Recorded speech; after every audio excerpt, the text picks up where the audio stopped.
Good morning, dear students.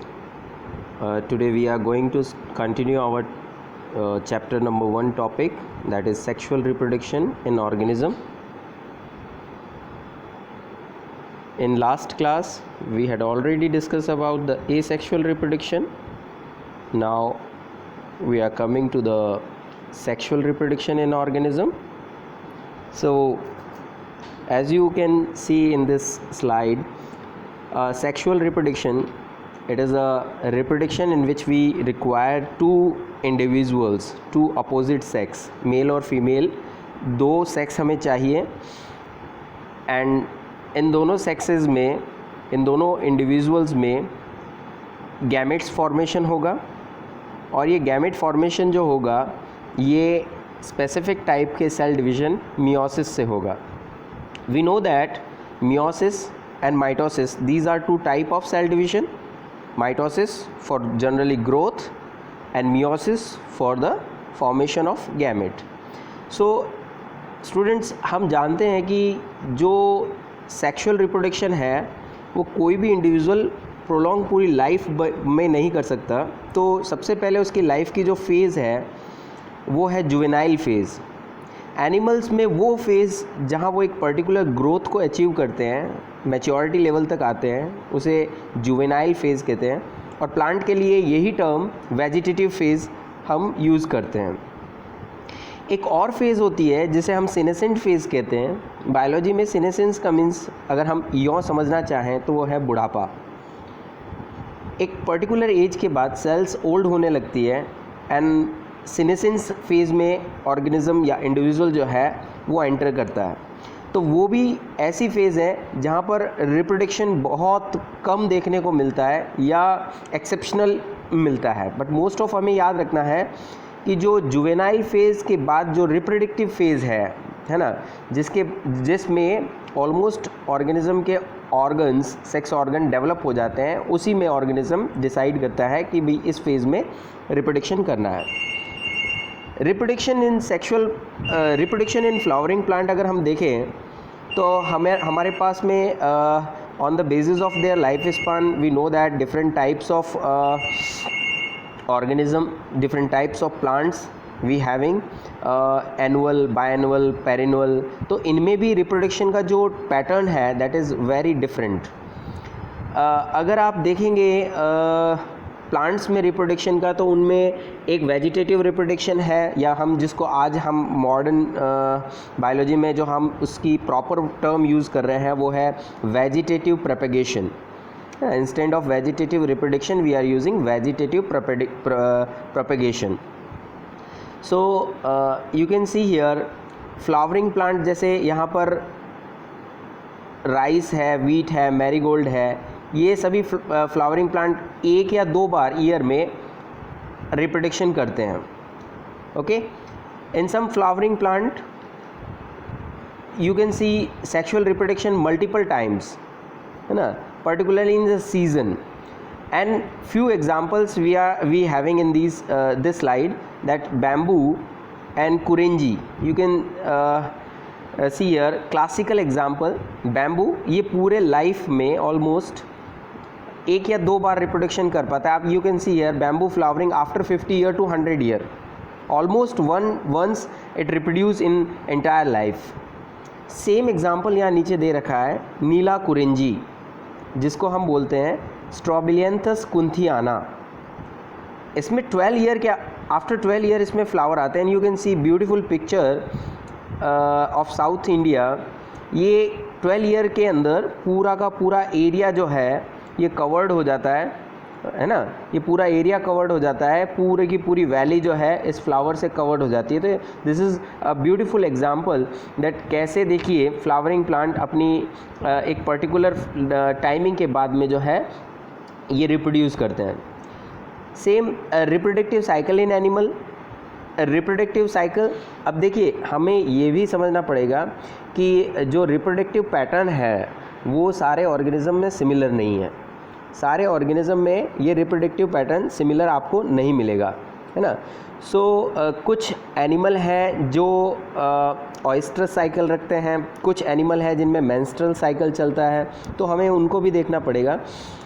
you can see in this slide two type of animals we are having.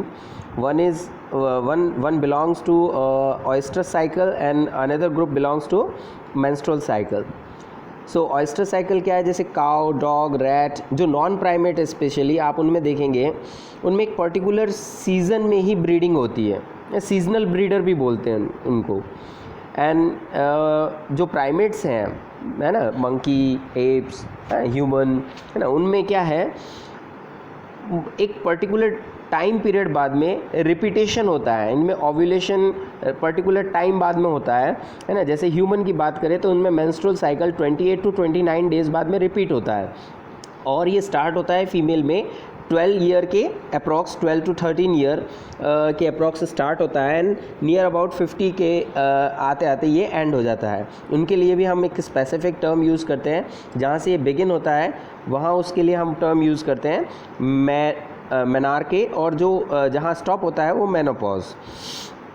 सो बहुत सारी ऐसी information है जो इससे रिगार्डिंग भी हम अगले चैप्टर नंबर 3 जो ह्यूमन रिप्रोडक्शन है उसमें हम डिटेल से उनको स्टडी करेंगे. सो जो हमारे मेंस्ट्रुअल साइकिल रखने वाले एनिमल्स हैं, है ना, जो प्राइमेट्स हैं, हम उनको कंटिन्यूस ब्रीडर्स बोलते हैं, है ना. तो ये हमें थोड़ा सा डिफरेंस याद रखना है कि सीजनल, कभी एग्जामिनर जो क्वेश्चन पूछते हैं वो कॉमन वर्ड से भी पूछ लेते हैं. What do you mean by seasonal breeder, what do you mean by continuous breeder. So you have to know about the seasonal breeder and continuous breeder instead of menstrual cycle रखने वाले और oyster cycle रखने वाले animal. So common चीज़ें भी हमको पता होनी चाहिए. Now come to the most important part, sexual reproduction में क्या क्या चीज़ें हैं, what are the events in the sexual reproduction. So you can see in this slide we having three important events. One is pre-fertilization event, another one is fertilization event, and third one is post-fertilization event. यहाँ एक event को यहाँ पर fertilisation को main basis मानकर उसके पहले का और उसके बाद के इवेंट को यहाँ पर डिस्क्राइब किया है. तो प्री फर्टिलाइजेशन इवेंट क्या है उसको थोड़ा हम देखेंगे. आप ऐसे समझिए, fertilization, what do you mean by fertilization? Fertilization, it is a process in which male and female gamete they fuse together and form gamete, that is called fertilization. अब उस गैमेट बनाने से पहले की सारी एक्टिविटीज़ जो होंगी वो फर्स्ट इवेंट में आ जाएगी, that is pre fertilization event, और उस गैमेट बनाने के बाद की जितनी भी एक्टिविटीज़ हैं वो सेकंड वाले में, second event that is post fertilization event में आ जाएगी. सो अगर हम बात करें फर्स्ट प्री फर्टिलाइजेशन इवेंट की, तो हम उसमें जो सबसे इम्पॉर्टेंट फेज़ मानते हैं वो है gametogenesis, formation of gamete. Before it मैं आपको एक और चीज़ बताना चाहूँगा कि कोई भी ऑर्गेनिज्म हो, चाहे वो प्लांट हो चाहे वो एनिमल हो, उनके अंदर गैमेट बनाने से पहले सेक्स ऑर्गन डेवलप होते हैं. तो यही बात जैसा मैंने अभी आपको बताया था कि जुवेनाइल फेज़ में मेन जो वर्क है, जो मेन चीज़ें होती हैं वो है कि उनके ऑर्गन्स जो हैं वो प्रॉपरली ग्रो करते हैं और उस स्टेज तक आते हैं कि वो वेल फंक्शन में आ सके. जैसे अगर हम बात करें हम ह्यूमन की, तो 12-13 साल की एज तक उसके मेल के अंदर टेस्टिस और फीमेल के अंदर ओवरीज जो है, ओवरी, यूट्रस वगैरह जो भी है, उसकी जो एसेसरी रिप्रोडक्टिव ऑर्गन है वो प्रॉपरली ग्रो करते हैं, एंड देन आफ्टर वो फंक्शन में आते हैं. तो ये जो फेज़ है ग्रो करने वाली, that is called as juvenile phase. तो उसको ऐसे भी समझना है कि जुवेनाइल फेज़ जो है वो ग्रोइंग फेज़ है. And the second one is, जब ये प्रॉपरली ग्रो कर जाते हैं सेक्स ऑर्गन, देन उनके अंदर जो प्राइमरी सेक्स ऑर्गन्स हैं वो गैमेट बनाना शुरू करेंगे. जैसे अगर हम ह्यूमन की बात करें तो ह्यूमन के अंदर प्राइमरी सेक्स ऑर्गन मेल में होता है टेस्टिस और फीमेल में होता है, मेल में टेस्टिस और फीमेल में होगा ovary. Okay, so gametogenesis, it is a process of formation of male and female haploid gamete. Okay, then homogametes और आइसोगैमेट. देखिए, हमें यहाँ जो रिप्रोडक्शन हम टॉपिक पढ़ रहे हैं, that is not only for animal, this is for plant and other organism also. So हमें ये भी देखना है, हम ह्यूमन के अंदर या हम एनिमल्स की बात करें तो वहाँ क्या होता है, जो गैमेट्स होते हैं दे आर हेट्रोगैमेट्स, मीन्स वहाँ मेल और फीमेल गैमेट अलग अलग होते हैं। लेकिन अगर हम बात करें अदर ऑर्गेनिज्म की, जैसे हम एल्गी की बात करें, है ना, प्लांट्स में, तो उनमें क्या होता है, सिमिलर शेप, साइज, मॉर्फोलॉजी के, है ना, गैमेट्स मिलते हैं। ऐसे गैमेट्स जो होते हैं जहाँ मेल और फीमेल गैमेट को आप ऐसे आइडेंटिफाई नहीं कर पाए जो सिमिलर दिखे मॉर्फोलॉजिकल वे में, तो ऐसे गैमेट्स को हम आइसोगैमेट्स या होमोगैमेट्स बोलते हैं, है ना। एंड अगर आप देखेंगे एक टर्म हम यूज़ करते हैं मेल के लिए, एंथ्रो या andro, okay, always you will find this prefix for male. So यहाँ देखिए हम स्पर्म के लिए एक वर्ड यूज़ करते हैं, that is you can see here, that is anthrozoid or sperm, okay, male gamete. Egg or ovum, that is female gamete. You can see this, this is a table showing the different number of chromosome in myocytes. What is myocyte? Myocyte वो cell होती है जिसको हम बोल सकते हैं meiosis में जाने वाली सेल या मियोसिस करने वाली सेल, वो सेल जो आगे चल के मियोसिस को परफॉर्म करेगी और गैमेट बनाएगी। So you will always find that meiosis cell जो होगी वो डिप्लॉयड एटलीस्ट होगी, आपको याद रखना है। हैप्लॉइड कभी नहीं हो सकता मियोसाइट, क्योंकि हैप्लॉइड का हाफ नहीं होता है ना। तो हमें ये याद रखना है कि जो जिसमें भी मियोसिस होगा that cell will always at least diploid होगी, है ना। हायर क्लास में जाएंगे तो आपको कुछ और इसके इंटरेस्टिंग फैक्ट और पता चलेंगे, बट अभी आपको आपकी क्लास 12th के स्टैंडर्ड तक ये याद रखना है कि जो मियोसाइट्स हैं they will always diploid, okay. Then gametes हमेशा हैप्लॉइड मिलेंगे। सो यू कैन सी यहाँ जो ह्यूमन है, ह्यूमन के अंदर जो मियोसाइट सेल है ना, मियोसाइट है या जो मियोसिस में जाने वाली सेल है, the chromosome number you can see here 46, while in the gamete you will find 23. In the second serial number house fly, कितने क्रोमोसोम इसमें 12, सो 12 का हाफ कितना हो जाएगा 6, so you will fill here 6। आप अपनी टेक्स्ट बुक साथ में रखेंगे और जब भी मैं क्लास लूँगा तो आप लोग जो है पर्टिकुलरली इन जितने भी जो ब्लैंक स्पेस या जो क्वेश्चंस हैं इसमें दे रखे हैं एनसीईआरटी बुक में, हम उनको भी साथ साथ में सॉल्व करते रहेंगे। एंड मेरा रिक्वेस्ट है आप सभी को, आप अपने जो टेक्स्ट बुक है उसमें पेन यूज़ ना करें, पेंसिल यूज़ करें, क्योंकि वो जो पेन की इंक है वो थोड़ी स्प्रेड हो जाती है कुछ टाइम बाद में, तो वो पूरा बुक बहुत ही अजीब सा लगता है।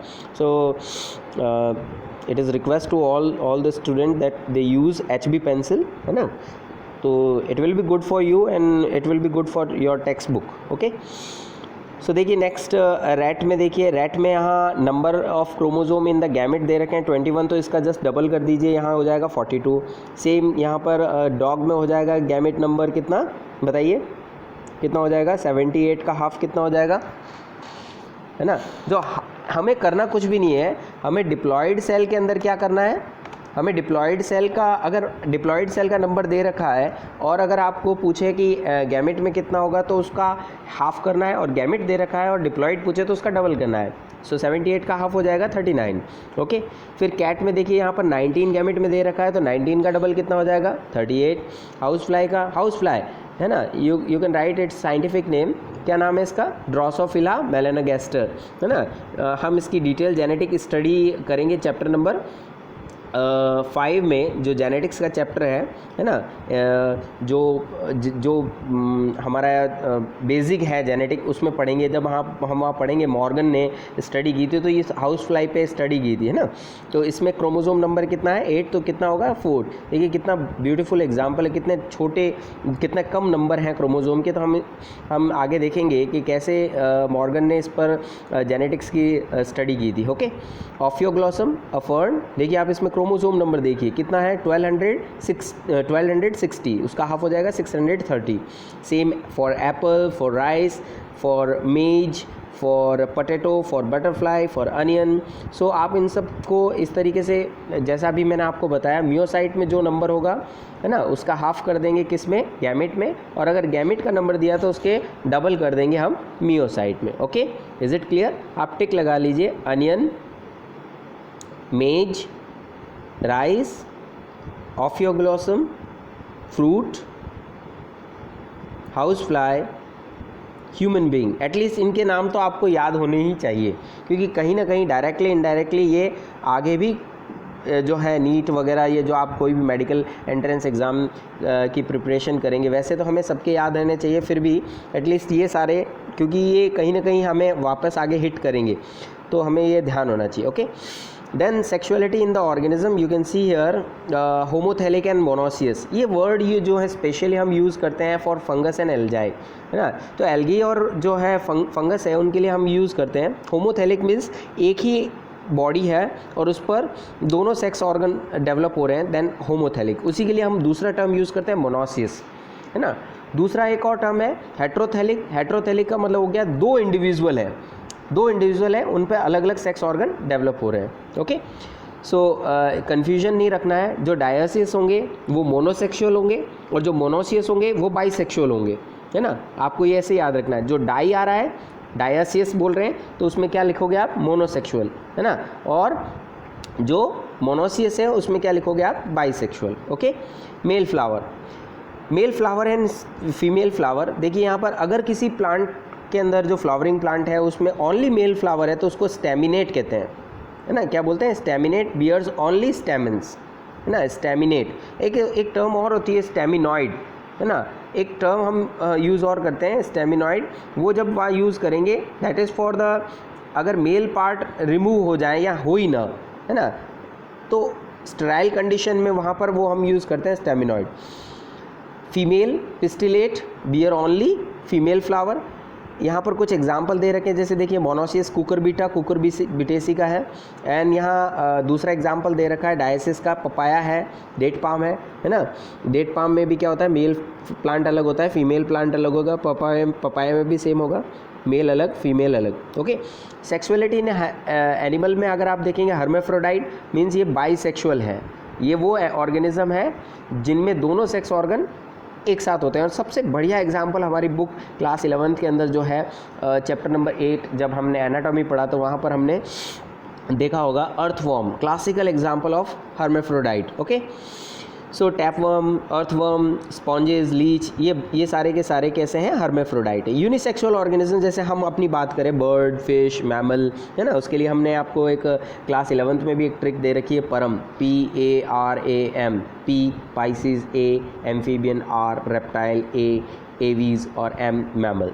ओके, सो ये सारे परम जो है, PARAM they all are unisexual. Okay, और एक चीज़ और हमें याद रखनी है कि मोस्ट ऑफ जो बाइसेक्सुअलिटी है वो हमें लोअर नॉन कॉर्डेट्स में मिलेगी, है ना, मोस्ट ऑफ ना, ऐसा नहीं है कि आगे नहीं है, बट मोस्ट ऑफ जो हमें मिलेगी वो हमें मिलेगी लोअर नॉन कॉर्डेट्स में। ओके, देन हैप्लॉइड ऑर्गेनिज्म, ऐसे ऑर्गेनिज्म जो हैप्लॉइड कंडीशन में मिलते हैं। देखिए हम प्लांट्स के लिए वहाँ यूज़ करते हैं दो टर्म, गैमेटोफाइट और स्पोरोफाइट। स्पोरोफाइट क्या है, sporophyte they are diploid in the condition and the gametophyte they are in the haploid condition. तो हमें ये जो टर्म है हैप्लॉइड और डिप्लॉयड टर्म है, द फेज ऑर्गेनिज्म टाइप जो है ये हमें वहाँ देखने को मिलेगा। You can see here monera, fungi, algae, bryophyte has a haploid plant body, diploid plant body, the individual having 2 set of chromosome in the somatic cell. Okay, so pteridophyte, gymnosperm, angiosperm and most of animal they are in the diploid condition. In diploid organism the gamete form the meiosis, at the end of meiosis haploid gamete form. तो हमें यह याद रखना है, that is the most important aspect. Okay, now come to the next part, that is the transfer of gamete. It is the another part of the first event, that is the pre-fertilization event. जो majority of animals जो है उनमें, सो इस last event में हमको ये भी देखना है कि कैसे गैमेट ट्रांसफ़र होते हैं। So you can see here in the majority of organism male gamete and female gamete they are motile. Okay, female gametes are non motile.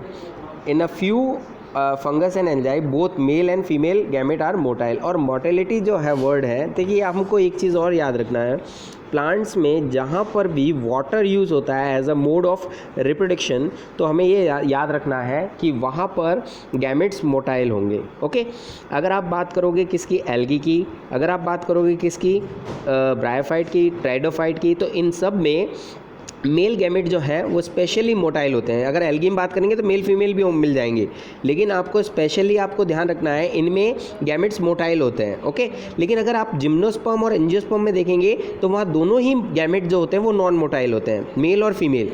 Even then male तो जो है, फीमेल जो है वो तो ओवरी में ही होता है, मेल गैमेट जो होता है वो ट्रांसफर होता है with the help of pollen tube. So याद रखना है हमको। लेकिन अगर हम ह्यूमन की या एनिमल की बात करें तो एनिमल में भी सेम है। लोअर एनिमल में आकर देखें तो वहाँ हमको दोनों मेल फीमेल गैमेट मोटाइल मिल सकते हैं, बट जैसे जैसे इवोल्यूशन प्रोसेस या जैसे जैसे अप जाएंगे ऊपर हायर इनवर्टिब्रेट या जो है कॉर्डेट की तरफ या वर्टिब्रेट की तरफ जाएंगे तो वहाँ देखेंगे हम कि फीमेल गैमेट स्टैटिक हो जाता है, एक ही जगह नॉन मोटाइल हो जाता है, लेकिन मेल गैमेट वहाँ पर क्या मिलेंगे आपको, मोटाइल मिलेंगे। और मोटिलिटी है, इट मीन्स उनमें कोई ना कोई मूव करने के लिए स्ट्रक्चर मिलेगी, टेल, फ्लैजिला, है ना, तो ये हमको देखने को मिलेगा। सो देखिए in algae, bryophyte, pteridophyte, male gamete move in water to reach female gamete, okay.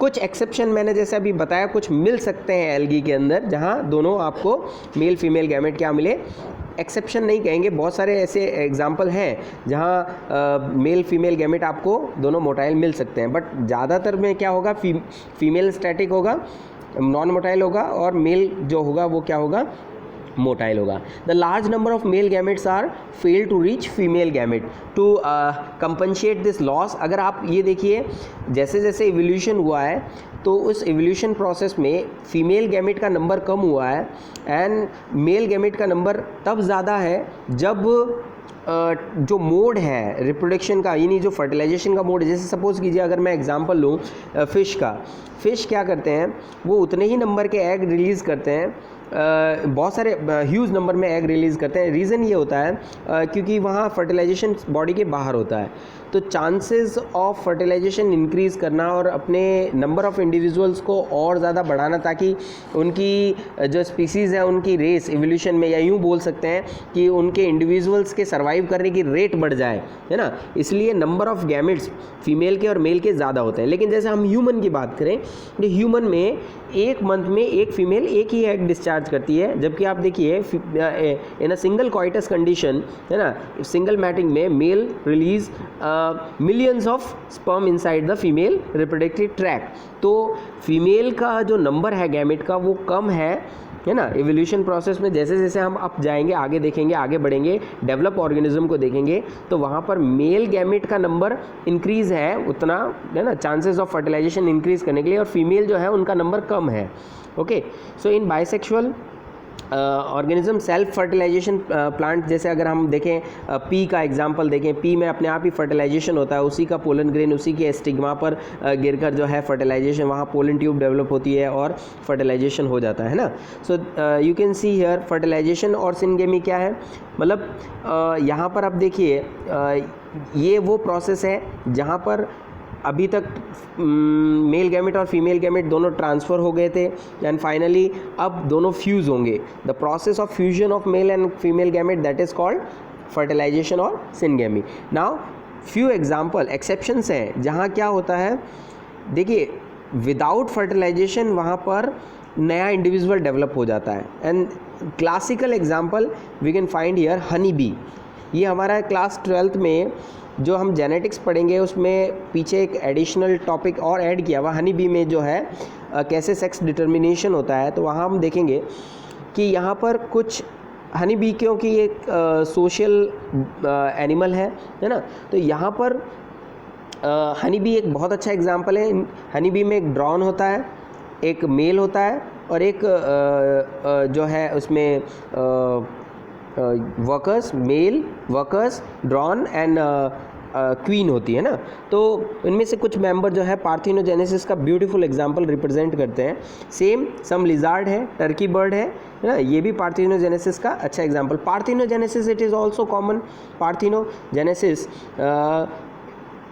Same, ये देखिए यहाँ पर विदाउट फर्टिलाइजेशन क्या होना, न्यू इंडिविजुअल बनना। प्लांट के लिए हम एक और वर्ड यूज़ करते हैं पार्थिनोकार्पी, वहाँ हम विदाउट फर्टिलाइजेशन क्या बनाते हैं, फ्रूट बनाते हैं, ओके। एक्सटर्नल फर्टिलाइजेशन, ये तो बात की। अभी देखिए यहाँ पर एक चीज़ और देखनी है हमको कि फर्टिलाइजेशन के टाइप कितने हैं। अगर बॉडी के बाहर हो रहा है तो वो फर्टिलाइजेशन एक्सटर्नल होगा, अंदर हो रहा है तो वो इंटरनल होगा। So aquatic organism like algae, fish, amphibian, इनमें सब में जो है एक्सटर्नल फर्टिलाइजेशन देखने को मिलता है। और अगर हम ह्यूमन की बात करें या हायर एनिमल की बात करें तो उनमें इंटरनल फर्टिलाइजेशन देखने को मिलता है ना।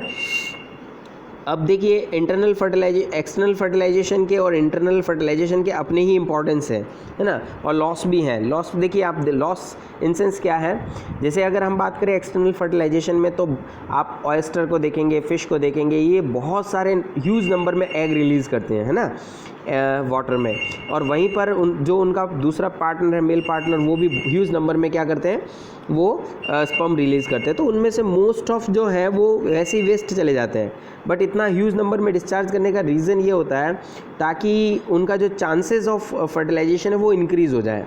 ओके, सो इंटरनल फर्टिलाइजेशन के लिए देखिए आप, इंटरनल फर्टिलाइजेशन में यहाँ दे रखा है fusion of male gamete and fusion of male and female gamete occur inside the female body. Example दे रखे हैं जिम्नोस्पर्म, एंजियोस्पर्म। और उसके बाद में जैसे ही फ्यूजन होगा जाइगोट बनेगा। जाइगोट क्या होगा, अब देखिए यहाँ तक एन फेज चल रही थी, मतलब हैप्लॉइड बने थे। देखिए आप मियोसाइट में मियोसिस हुआ, एन स्पर्म बना, एन ओवम बना, वापस फ्यूज़ हो गए, जाइगोट बना, तो वापस से देखिए यहाँ पर डिप्लॉइड फेज स्टार्ट हो गई। प्लांट के लिए हम इसके लिए टर्म यूज़ करते हैं स्पोरोफाइटिक फेज यूज़ हो गई। ओके, सो वहाँ पर हम दो फेज़ लेकर चलते हैं, हैप्लॉइड फेज़ और डिप्लॉइड फेज़। ओके, जो क्लास 11th में आपने वो भी पढ़ी है कि जो है प्लांट्स के अंदर दो फेजेस चलती हैं, और ये दोनों फेजेस अलग अलग प्लांट्स में, यानी algae, bryophyte, pteridophyte, gymnosperm, angiosperm में उनका जो टाइमिंग है या उनकी जो लाइफ स्पन है ना, वो डिफरेंट होती है। जैसे अगर आप एल्गी में देखेंगे तो गैमेटोफाइटिक फेज बहुत डोमिनेंट होती है, और अगर आप जस्ट अपोजिट एंजियोस्पर्म में देखेंगे तो स्पोरोफाइटिक डोमिनेंट होती है। ओके, सो जाइगोट बनने के बाद में क्या होगा, देखिए in fungi and algae zygote form has a thick cell wall, it help to resist the unfavourable condition, क्योंकि वो हमेशा पहले फेवरेबल कंडीशन देखते हैं कि अब फेवरेबल कंडीशन है, देन आफ्टर वो आगे का प्रोसेस स्टार्ट करते हैं। और आपको पता होना चाहिए एल्गी के अंदर एम्ब्रियो बनता नहीं है। एल्गी से आगे अगर अपन आएंगे तो कहाँ, ब्रायोफाइट, टेरिडोफाइट, एंजियोस्पर्म, जिम्नोस्पर्म, इनमें जाइगोट के बाद में क्या फॉर्मेशन हो जाएगा, एम्ब्रियो फॉर्मेशन हो जाएगा। सो हैप्लॉन्टिक फेज में जैसे यहाँ पर देखिए कुछ एग्जांपल दे रखे हैं, वॉल्वॉक्स, स्पायरोगायरा, क्लेमाइडोमोनास, है ना। Zygote divide by the meiosis, वहाँ डायरेक्टली बिना एम्ब्रियो बनाए यहाँ पर क्या बन रहा है, सीधा हैप्लॉइड स्पोर बना रहा है, स्पोर फॉर्मेशन हो रहा है। लेकिन ऐसा नहीं है, जिम्नोस्पर्म, एंजियोस्पर्म, इन प्लांट्स के अंदर क्या होता है, पहले क्या होगा, स्पोरोफिटिक फेज डेवलप होगी, फिर उनमें मेल और फीमेल सेक्स ऑर्गन डेवलप होंगे, फिर उनमें गैमेट्स बनेंगे, है ना। तो ये चीज़ हमने पहले भी इसको क्लास 11th में पढ़ चुके हैं, हमने इसको डिटेल में स्टडी किया है। जैसे यहाँ दे रखा है, देखिए diplontic phase, gymnosperm and angiosperm zygote undergo mitosis to develop into the diploid dominant, यानी वहाँ पहले वो जो जाइगोट है वो एम्ब्रियो बनाएगा, एम्ब्रियो से प्लांट बॉडी बनेगी, प्लांट बॉडी के ऊपर सेक्स ऑर्गन लगेंगे, male sex organ, female sex organ एक साथ भी लग सकते हैं, अलग अलग भी लग सकते हैं, फिर उनमें मियोसिस होगा, फिर स्पोर बनेंगे, है ना। तो हमें प्लांट के लिए याद रखना है, प्लांट में हमेशा, हाँ एक चीज़ और मैं आपको बताना चाहूँगा, प्लांट में हमेशा स्पोर फॉर्मेशन मियोसिस से होता है और गैमेट हमेशा माइटोसिस से बनते हैं। जबकि एनिमल के अंदर याद रखना है हमको, एनिमल के अंदर मियोसिस से ही गैमेट बनते हैं। दोनों का डिफरेंस है, प्लांट में माइटोसिस से गैमेट बनते हैं और एनिमल में मियोसिस से क्या बनते हैं, गैमेट बनते हैं। Okay, so now after the formation of gamete हम अगले टॉपिक पे आएंगे, embryogenesis. We know that embryogenesis it is a process in which that zygote which form by the fertilization develop into the embryo. Okay, so embryo बन जाएगा।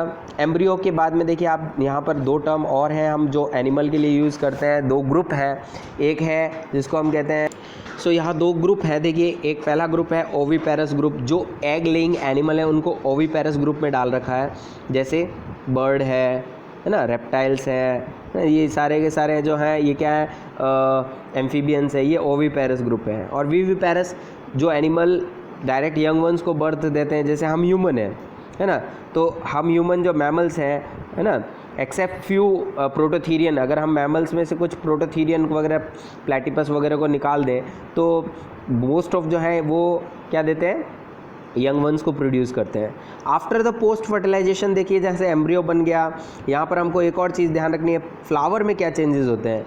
After the post fertilization flower में क्या होगा कि जो zygote होगा वो धीरे धीरे डेवलप होगा एम्ब्रियो में, जो ओव्यूल होगा वो डेवलप होगा सीड में, और जो ओवरी वॉल होगी वो डेवलप हो जाएगी फ्रूट में। सो अगर आपको कोई पूछे कि what is the result of fertilization in flowering plant, तो आपको बताना है the zygote become embryo, the ovule become seed and the ovary wall turn into fruit wall. Okay, so ये रिजल्ट है फर्टिलाइजेशन का फ्लावर्स में। Okay, sexual reproduction in flowering plant, आप जैसा जानते हैं फ्लावरिंग प्लांट के अंदर आपने छोटी क्लासेस में भी पढ़ा है, वहाँ क्या होते हैं, 2 सेक्स ऑर्गन होते हैं, male sex organ, female sex organ. Male sex organ को हम क्या बोलते हैं, स्टैमिन बोलते हैं। आपने क्लास 10th में भी स्टडी कर रखा है कि स्टैमिन जो है मेल सेक्स ऑर्गन है, इनके सारे ग्रुप को क्या बोलते हैं, एंड्रोशियम, है ना। पिस्टिल क्या है, unit of female sex organ, है ना, और इनके ग्रुप को क्या बोलेंगे, गाइनोशियम।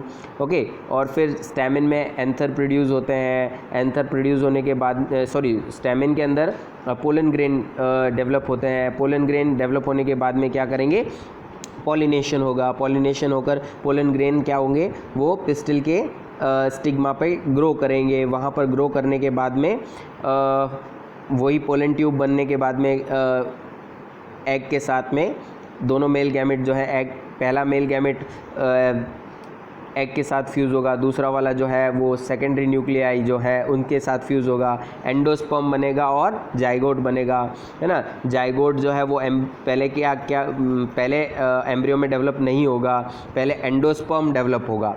एंडोस्पर्म क्या करेगा, वो नरिशमेंट प्रोवाइड करेगा उस जाइगोट को एम्ब्रियो में टर्न होने के लिए। सेम हमें याद रखना है, ये चीज़ हमें बहुत ही अच्छे से याद रखनी है कि जो जाइगोट होता है वो सीधा का सीधा फ्लावरिंग प्लांट में डेवलप नहीं होता है एम्ब्रियो में, पहले एंडोस्पर्म डेवलप होता है, वो नरिश करता है जाइगोट को एम्ब्रियो बनाने के लिए, है ना।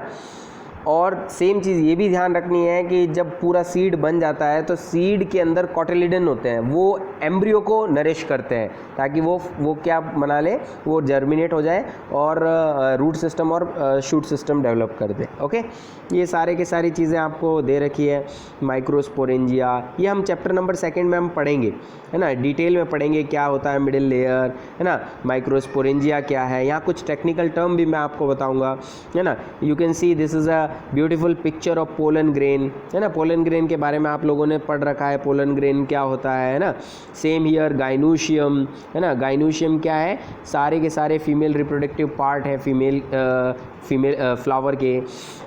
फिर यहाँ कुछ टर्म्स भी दे रखी हैं जैसे मोनोकार्पलेरी, एक ही अगर मान लीजिए उसमें क्या है, पिस्टल है, बहुत सारे पिस्टल है तो मल्टीकार्पलेरी। अब बहुत सारे पिस्टल है और अगर आपस में जुड़े हुए हैं तो उनको कहते हैं सिनकार्पस, अलग अलग हैं तो उनको कहते हैं एपोकार्पस, है ना। तो ये भी हम डिस्कस करेंगे चैप्टर नंबर 2 में। यहाँ देखिए मोनोकार्पलेरी के एग्जाम्पल दे रखे हैं जैसे बीन्स में, और सबसे बढ़िया मल्टीकार्पलेरी का एग्जाम्पल दे रखा कुकुम्बर, तो ये हमें याद रखना है ना।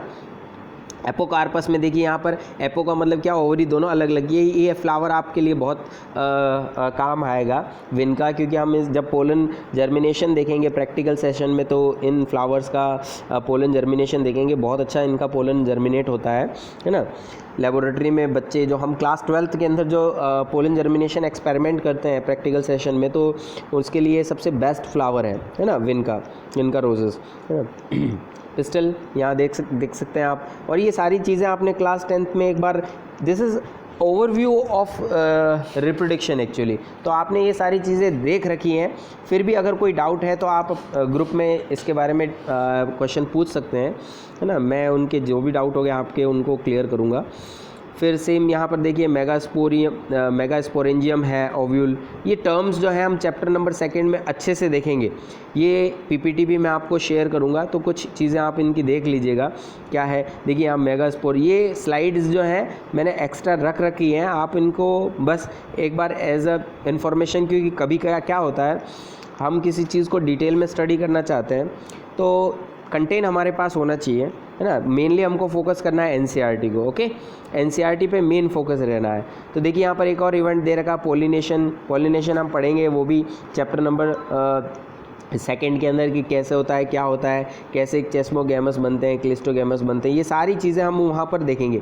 बट यहाँ पर जो सारी चीज़ें अभी मैंने आपको बताई हैं, ठीक है ना, ये general brief account about the reproduction है, जहाँ एसेक्सुअल रिप्रोडक्शन भी देखा हमने, वेजिटेटिव रिप्रोडक्शन भी देखा हमने, वेजिटेटिव प्रोपेगेशन जो है प्लांट्स में वो भी देखा हमने, है ना, सेक्सुअल रिप्रोडक्शन भी देखा, और बहुत सारी ऐसी चीज़ें भी देखी जो हमारा जो जनरल अकाउंट है रिप्रोडक्शन का, तो उसके बारे में सारी चीज़ें जो हैं उसमें कवर हुई। इनके बारे में हम और बाकी डिटेल में स्टडी करेंगे। So this is all about the chapter number 1, reproduction in organism. आप इसको अच्छे से स्टडी कीजिएगा, हम टच में रहेंगे। आप सभी लोगों से एक और चीज़ मुझे डिस्कस करनी थी कि जो हमारे जो डाउट्स हैं उनको क्लियर करने का सबसे बेस्ट तरीका ये रहेगा कि आप अपने डाउट्स को प्रॉपरली लिखकर नेम वाइज ग्रुप में डाल देंगे, क्योंकि जैसा हमने ग्रुप क्रिएट कर रखा है तो ग्रुप में डाल देंगे तो हम उनको बाद में डिस्कस करते रहेंगे, है ना। सो गाइज़, अच्छे से आप इसको पढ़िए, है ना, और कोई भी प्रॉब्लम है तो उसको डिस्कस करेंगे। नेक्स्ट क्लास जो होगी हमारे chapter number 2 reproduction in flowering plant, वो चैप्टर स्टार्ट करेंगे।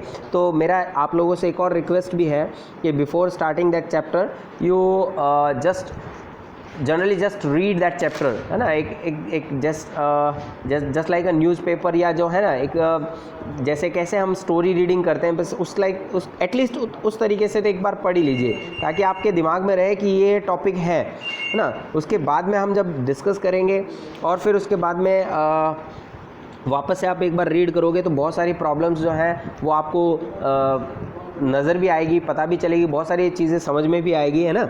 और मेनली फोकस आप रहिएगा किस पे, एनसीईआरटी पे, okay. So all the best, हम नेक्स्ट क्लास में मिलते हैं, तब तक के लिए गुड बाय।